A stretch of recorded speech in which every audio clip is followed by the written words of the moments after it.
Hello students, स्वागत है आपका हमारे YouTube channel bright star academy में। आज हम जानेंगे Coulomb's law in vector form के बारे में, लेकिन इससे पहले ये जानते हैं कि इसका यूज़ क्या होता है। चलिए देखते हैं। Why we use Coulomb law in vector form to represent the direction of force between the 2 point charges.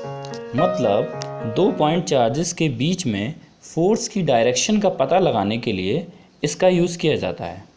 चलिए आप देखते हैं इसकी डेरिवेशन के बारे में। अभी पढ़ना है हमें Coulomb's law in vector form, right.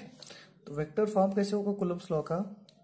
मान लो कि आपके पास दो चार्जेस है, एक चार्ज है Q1 यहाँ पर और एक चार्ज है Q2 यहाँ पर, राइट। और ये ओरिजिन, तो इसका जो पोजीशन वेक्टर है, मान लो R1 है यहाँ से और इसका पोजीशन वेक्टर है R2 है, सही है। R1 R2 का इंडिकेट कर रहा है position vector of Q1 and position vector of Q2, सही है। दोनों के बीच का डिस्टेंस मान लो कुछ तो R है यहाँ पर। अभी as this both the charges are positive in nature, तो दोनों के बीच में कैसा होगा? रिपल्सिव फोर्स होगा। तो Q2 के ऊपर फोर्स लगेगा इधर, राइट। कितना? That is force on 2 due to 1, और इसके ऊपर फोर्स लगेगा इधर, that is force on 1 due to 2, सही है। अभी मुझे क्या करना है, ये वाले जो फोर्स है उसको वेक्टर फॉर्म में रिप्रेजेंट करना है, राइट। वेक्टर फॉर्म मतलब मैग्नीट्यूड भी होना चाहिए एज वेल एज डायरेक्शन भी होना चाहिए। सबसे पहले क्या करेंगे हम लोग, जो फर्स्ट वाला फोर्स है ना वो निकालेंगे, that is F12, force on 1,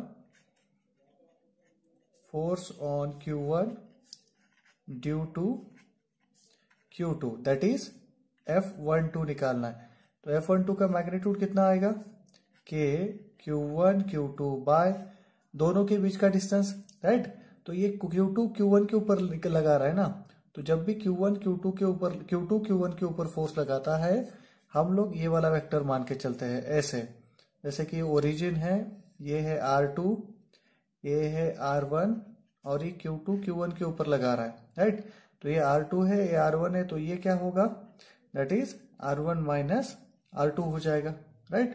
तो according to vector triangle vector law of addition, तो इसको लिखा जाता है R21, तो ये आएगा R2 from 2 to 1, R21 vector magnitude का स्क्वायर इनटू R21 का direction, right.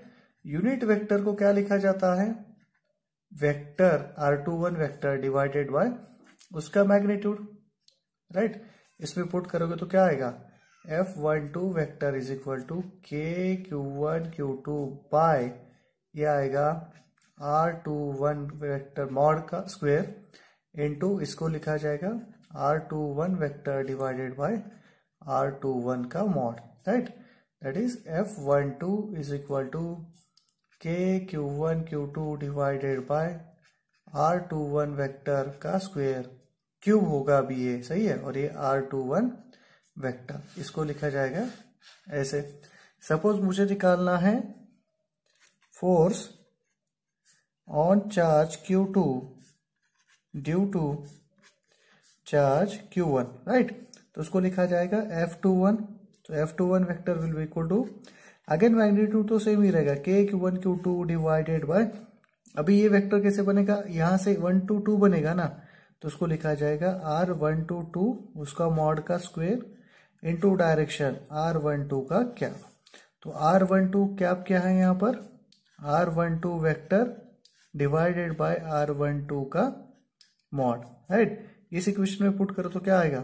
F21 vector is equal to K Q1 Q2 divided by R12 का square, right, into R12 vector divided by R12 आएगा, तो ये square and ये into क्या होगा? Cube होगा। तो आपका F21 वेक्टर क्या होगा? ऐसे होगा। तो देखो R21 वेक्टर कैसे जा रहा था? 2 to 1, R12 वेक्टर कैसे जा रहा है? 1 to 2, एंड दोनों का मैग्नीट्यूड तो सेम ही है ना, सेम। इसका मीनिंग क्या है? एज R21 एंड R12 का डायरेक्शन अपोजिट है, तो लिखा जा सकता है कि F12 vector is equal to minus of F21 vector. दोनों वेक्टर का मैग्नीट्यूड सेम है बट डायरेक्शन कैसी है? अपोजिट है।